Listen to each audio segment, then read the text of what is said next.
سێڵاوین سێڵاو بە لرفە و گرفەتر لە جاران، سێڵاوی سەردەمی بوژانەوە و ڕاماڵین بە لرفەین بە لرفەتر لە شەڵماش و بە قینتر. درودهای دوباره من رو پذیرا باشید بینندگان عزیز. همین الان که ما داریم صحبت میکنیم در سراسر ایران مردم معترض در خیابانها هستند. در شهرهای تهران، مشهد، کرمانشاه، کرج، گرگان، رشت، عراق، اصفهان، سقز، مهاباد، جوانرود، سنندج و با شعارهاشون خواهان سرنگونی انقلابی رژیم جمهوری اسلامی ایران هستند. برامون پیام اومده که در سنندج اینترنت به طور کامل قطع شده. عزیزان بیننده، برنامه زنده از طریق تلگرام، یوتیوب و فیسبوک کمال میدیا به طور زنده پخش میشه و شما میتونید از طریق شماره تلفنی که در پایین صفحتون، صفحه تلویزیونتون هست، از طریق تلگرام تصاویر، ویدیوها و پیام‌های خودتون رو برای ما بفرستید. در این بخش از برنامه در خدمت رفیق علیرضا نوایی، فعال کارگری از پاریس هستیم. رفیق علیرضا جان، سلام و درود. خیلی خیلی خوش اومدید به این برنامه. درود به شما و بینندگان عزیز تلویزیون حزب کمونیست ایران. خیلی خوش اومدید. خیلی خوشحالیم که در خدمت شما هستیم یک بار دیگه. رفیق علیرضا، خب امروز روز موعود بود. سراسر ایران به فراخوان اعتصاب عمومی دانشجویان و دانش آموزان پاسخ دادن و مردم به این فراخوان پیوستند. ارزیابی شما از اعتصاب و اعتراضات امروز در سراسر ایران چیه؟ در واقع قبل از هر چیز از شما اجازه میخوام که درود بفرستم به تمامی جانباختگان اعتراضات اخیر و همدردی و همبستگی خودم رو با خانواده هاشون اعلام بکنم و همچنین در مقابل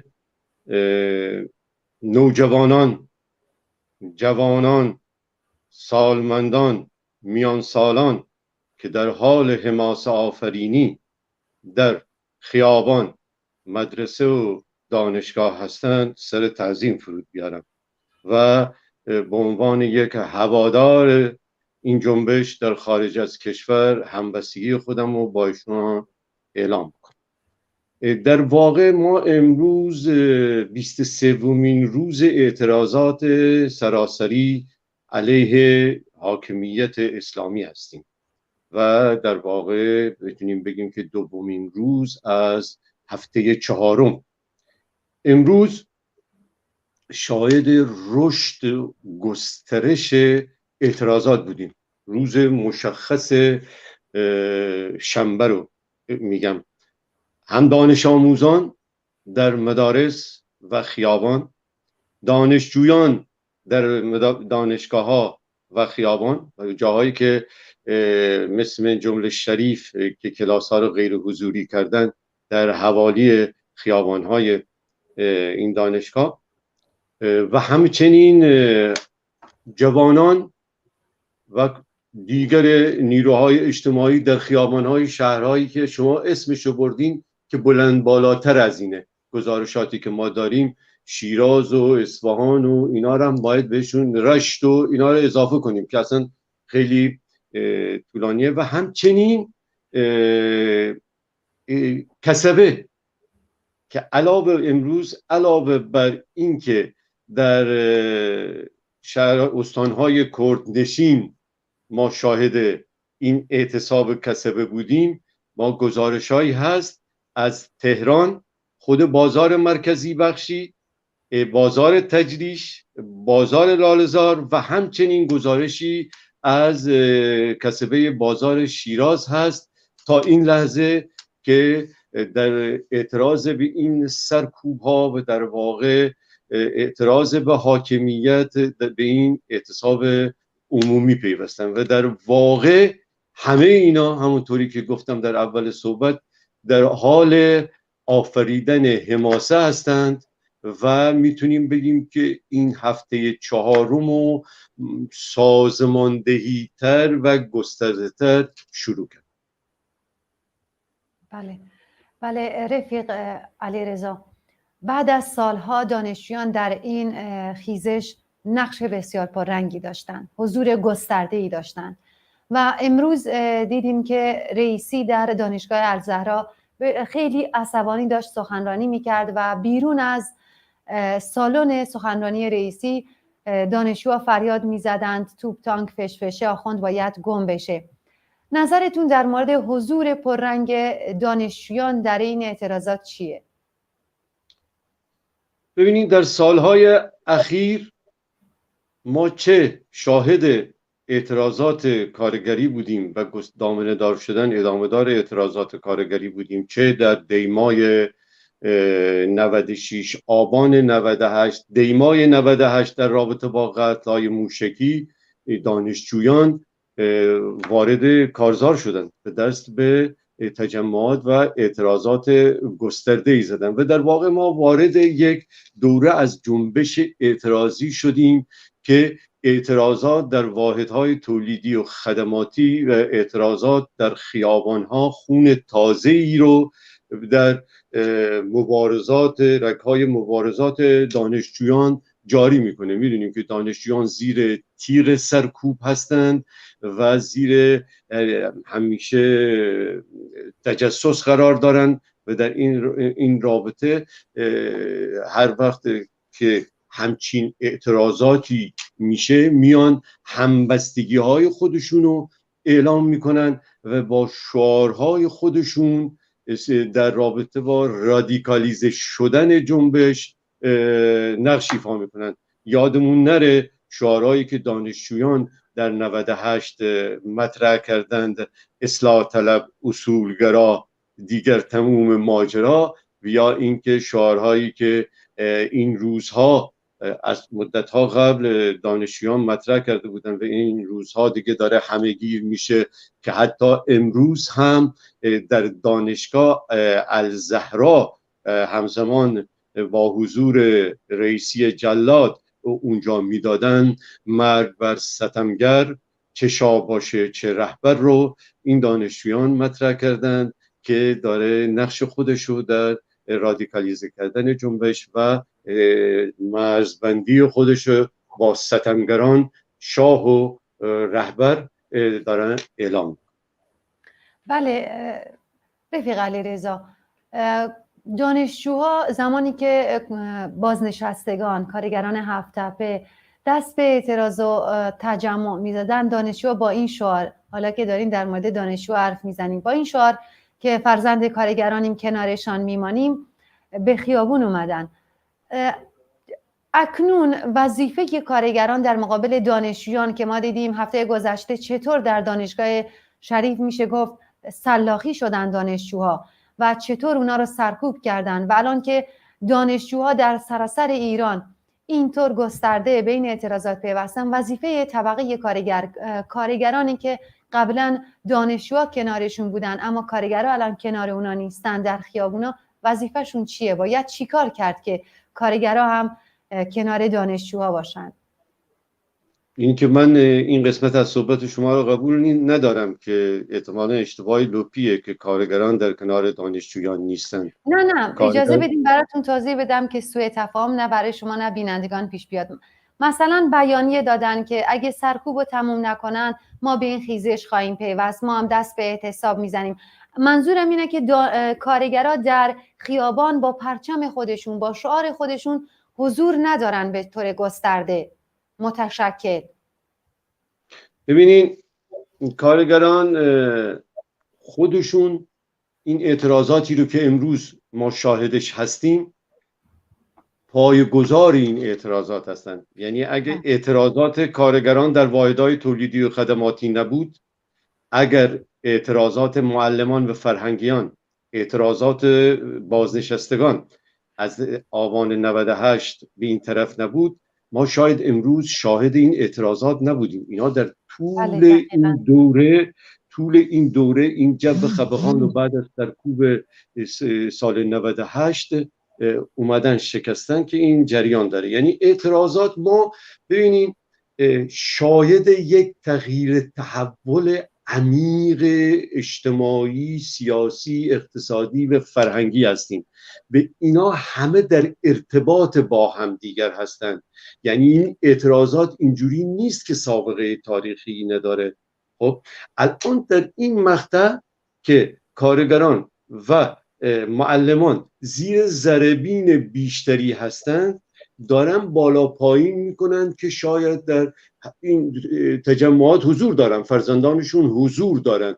ما مثلا الان که میبینیم چرا 2 معلم در کردستان امروز که از فعالین فرهنگی، کنشگر فرهنگی هستن بازداشت میکنن، بلکه برای اینکه در ارتباط با اینا هستن، بیانیه میدن در رابطه با این سرکوب ها. شاید اینجوری سلاح میبینن که در ادامه حرکت ها امروز اینجوری نقش ایفا بکنن، فردا که این بخش از جنبش میخواد یه استراحت بکنه، دوباره اونا نقش خودشونو میان ایفا میکنن. مثلا نگاه کنیم این اعتراضات چجوری شد. امروز وقتی که میبینیم 4 بخش تو خیابونه، ما نسبت به این اعتراضات نباید شتاب زدگی به خرج بدیم و باید به این باور بکنیم که ما یک سازمان دهندگان اعتراضات کارگری، وقتی میگم کارگری، حقوق بگیران، معلمان، بازنشستگان، همه اینا شاملشون میشه. اینا هم مسائل بررسی میکنن، بالا و پایین میکنن و میبینن که کی و چگونه وارد کارزار بشن. مثلا شاهد این بودیم که معلمان فراخوان اعتصاب دادن. بعد از فراخوان اعتصاب این معلمان و دانش آموزان رو فراخوندند به اعتصاب، ما شاهد رشد اعتراضات دانش آموزی بودیم. پس اونایی که کارگران، معلمان حتی تشکل‌های خودشونه دارن، تشکل‌های سراسری دارن، معلمان، کارگران تشکل‌های مستقلی دارن فعالیت‌های خودشونو میکنن و به موقع مطمئن باشین که برگشونو به زمین خواهند زد. ولی ما نباید شتاب زدگی بکنیم و باور داشته باشیم به این سازمان دهندگان اعتراضات کارگری که در 3 دهه اخیر در رشد و تعمیق گسترش اعتراضات نقش ایفا کردن. مطمئن باشین که در آینده هم نقش خودشونو به خوبی ایفا خواهند کرد. شتاب زده نباید باشیم، بذاریم اونا بالا پایین بکنن، ببینن کی و چگونه و به چه شکل وارد کارزار میشن. بله، شرایط رو بسنجن. رفیق علیرضا، ما نزدیک به 14 میلیون دانشجو و دانش آموز داریم که خوشبختانه در 2 روز گذشته هم دیدیم که چطور دانش آموزان به این اعتراضات پیوستن و در مدارسشون با تجمع و در خیابونها با سر دادن شعار زن، زندگی، آزادی و مرگ بر دیکتاتور به این اعتراضات پیوستن. شما چه پیامی برای والدین این دانش آموزان دارین که در فرزندانشون رو در این اعتراضات همراهی کنن؟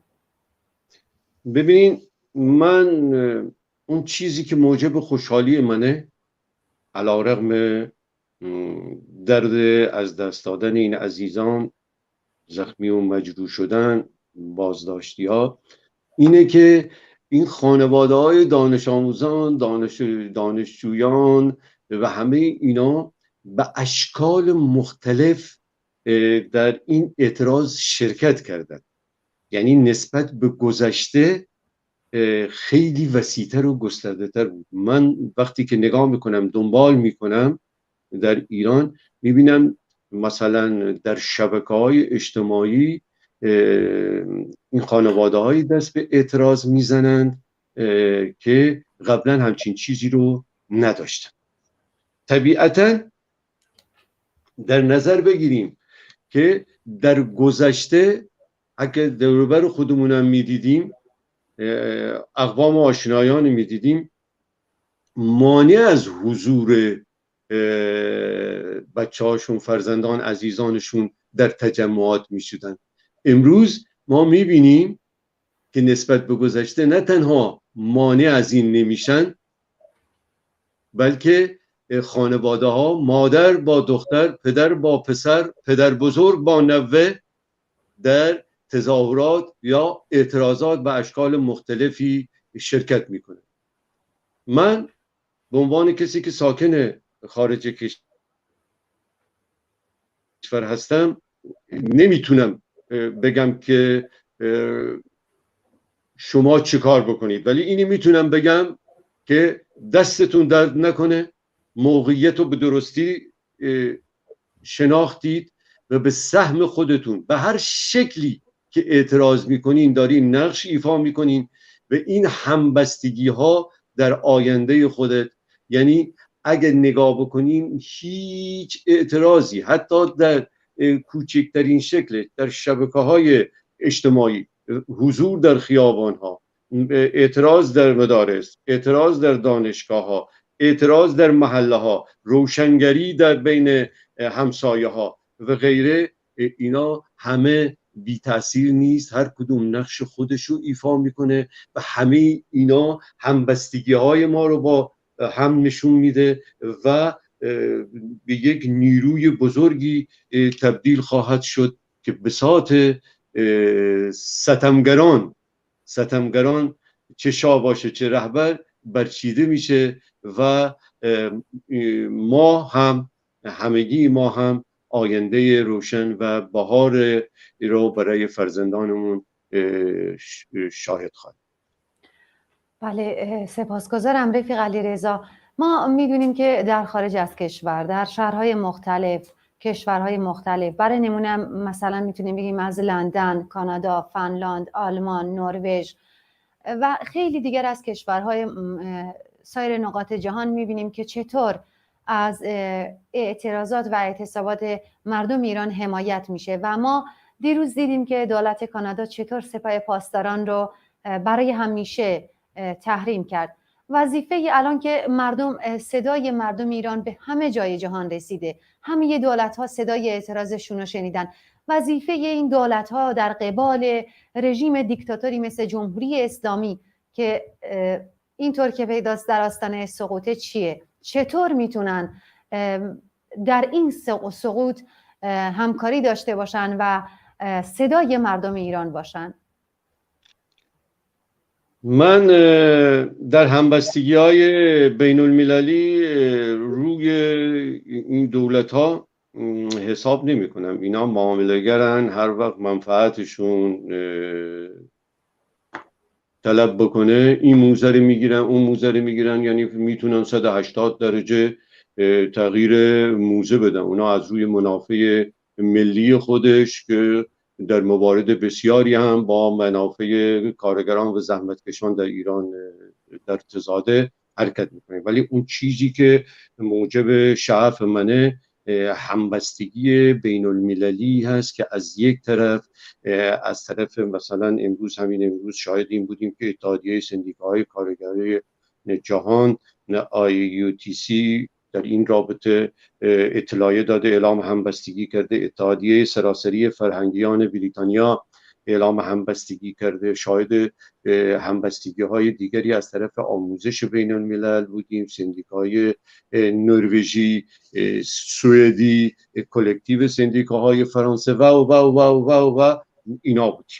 از طرف دیگه افکار عمومی، هنرمندان به طور فردی و نویسندگان، ورزشکاران جهان تو همین رابطه اعلام همبستگی کردن و ابتکارات جالبی به کار بردن. مثلا یکی از خانم‌هایی که تو ایتالیا من دیدم پیشنهاد داده که زنان بیان موهاشون رو ببرن بذارن توی پاکت به سفارت‌های ایران تو اون کشور بفرستن، که به نظر من ابتکار خیلی جالبیه و فشار زیادی رو به این سفارت از نظر روانی اعمال میکنه که بیشتر و بیشتر باید فعالین کارگری هر کدوم که امکاناتشون رو دارن در ارتباط با افکار عمومی و این تشکل‌های اجتماعی و سیاسی موجود بتونن هرچه بیشتر اینا رو تو جریان بذارن، هرچند که هستن به طور روزمره و دقیق‌تر تو جریان بذارن که اونا هم بتونن این چیزشونو همبستگیشونو به روز بکنن و تکرار بکنن. اما نکته دیگری که در خارج کشور اتفاق افتاده اینه که اعتراضات در ایران فعالین کارگری رو و فعالین اجتماعی و سیاسی رو در خارج کشور به جنب جوش جدیدی واداشته. به جنب جوش اینا باعث شده که احزاب مترقی، تشکل‌های کارگری در کشورهاشون به فعالیت بیان و دست به راهپیمایی‌ها به تجمعاتی بزنن که مثلا همه جهان من جمله که در فرانسه و مثلا شهر پاریس، دیگر شهرها، خب چیزم فرانسه شاهدش بودیم، هفته چند اعتراض، راهپیمایی و تجمع صورت میگیره. مثلا الان که با شما صحبت میکنم فردا هم فراخوانی در پاریس داده شده که یک راهپیمایی که از طرف نیروهای چپ، چه ایرانی و چه فرانسوی که تعدادی ازشون حمایت کردن، یه راهپیمایی تو همین رابطه در مرکز شهر پاریس، تو یکی از خیابان‌های مرکزی که منتهی به میدان جمهوری که به فرانسه میشه میدان رپوبلیک، اونجا صورت میگیره. و اینکه من این همه سال که بودم این راهپیمایی ها و تجمعاتی که صورت میگیره از نظر کثرتش شرکت کنندگان چه ایرانی و چه کشور میزبان بی سابقه است. یعنی تجمعات همیشه بوده، یک دوره هایی بوده که مثلا چند ده نفره بوده و وقتی هم که این اعتراضات صورت می گرفت تو ایران چند صد نفره بوده، ولی ما صحبت الان اعتراضات چند هزار نفره در کشورهای میزبان هستیم. ما باید بیشتر روی اینا حرکت بکنیم، دولت ها رو بذاریم خودشون تحت فشار این تشکل‌ها و احزاب مترقی و افکار عمومی کشورشون، هنرمندان مترقی، روزنامه‌نگاران مترقی، ورزشکاران مترقی، اینا مجبور به موضع‌گیری میشن و هر موضع‌گیری کردن خب کردن تو این رابطه، ولی ما نمیتونیم روی اونا حساب باز بکنیم، چون به هر حالت اونا از روی منفعت خودشون کار میکنن و حتی اگر هم منفعتشون ایجاب بکنه چشمشونو رو تمامی این سرکوب ها خواهند بست. بله، سپاسگزارم از حضورتون رفیق علیرضا نوایی، فعال کارگری از پاریس، از اینکه با ما همراه بودید. من از شما سپاسگزارم که هر چند وقت این فرصت در اختیارم میذارین که نقطه نظراتمو با بینندگان شما در میون بذارم. خیلی خوشحالیم از حضورتون. بله بینندگان عزیز، همونطور که قبلا هم اعلام کردم، شما میتونید از شماره تلفنی که در پایین صفحه تلویزیونتون حک شده در طول شبانه روز از طریق تلگرام تصاویر، ویدیوها و پیام هاتون رو برای ما بفرستید. همچنین برنامه‌های زنده ما از تلگرام، یوتیوب و فیسبوک کمال میدیا و حزب کمونیست ایران پخش میشه. در بخش بعدی برنامه همکارم امیر در بخش کردی با شما هستند. تا دیداری دوباره، بدرود.